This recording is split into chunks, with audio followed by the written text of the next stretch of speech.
Rasulullah Shallallahu Alaihi Wasallam bersabda, apabila seorang muslim ditanya di dalam kubur nanti, maka ia bersaksi bahwa tidak ada sesembahan yang berhak diibadahi dengan benar kecuali Allah, dan sesungguhnya Muhammad adalah utusan Allah.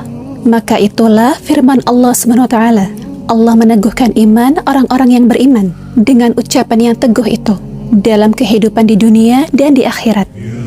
Diriwayatkan oleh Imam Ahmad dari Al-Bara' bin Azib, ia berkata, kami pernah keluar bersama Rasulullah Shallallahu Alaihi Wasallam untuk menghadiri pemakaman seorang laki-laki dari Ansar.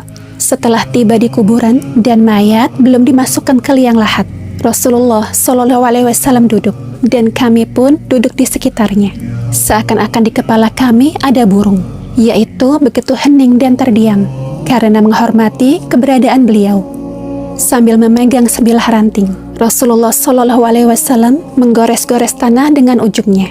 Tidak lama kemudian, beliau mengangkat kepala seraya berkata, berlindunglah kepada Allah dari siksa kubur. Beliau mengucapkannya 2 atau 3 kali.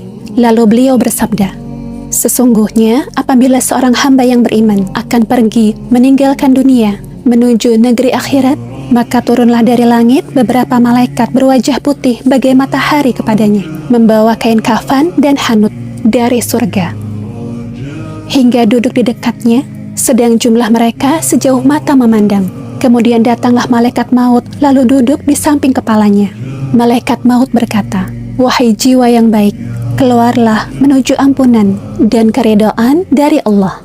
Maka keluarlah ruh orang beriman itu bagai tetes air yang keluar dari mulut wadah air dari kulit, dan disambut oleh malaikat maut. Seketika itu pula para malaikat yang ada di dekatnya langsung mengambil dan meletakkan ruhnya ke dalam kafan dan hanut tersebut dengan menebarkan semerbak kasturi yang paling wangi di seluruh penjuru dunia. Kemudian mereka naik membawanya. Setiap melewati sekelompok malaikat, mereka bertanya, siapakah ruh yang sangat wangi ini? Maka para malaikat yang mengiringinya pun menyebutkan nama orang beriman itu dengan nama yang paling baik yang pernah diberikan oleh manusia semasa ia masih di dunia. Setibanya di langit pertama, malaikat pengiring meminta dibukakan pintu, lalu dibukakan untuknya.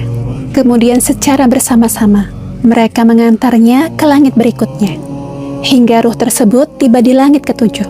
Allah Subhanahu wa Ta'ala berfirman, tulislah catatan hidup hambaku ini di dalam surga Iliyin, tempat yang paling tinggi, lalu kembalikanlah ia ke bumi, karena sesungguhnya aku telah menciptakan mereka manusia dari tanah dan akan mengembalikannya lagi menjadi tanah. Setelah itu aku akan mengeluarkannya kembali dari tanah untuk yang kedua kalinya. Setelah ruh itu dikembalikan lagi ke dalam jasadnya,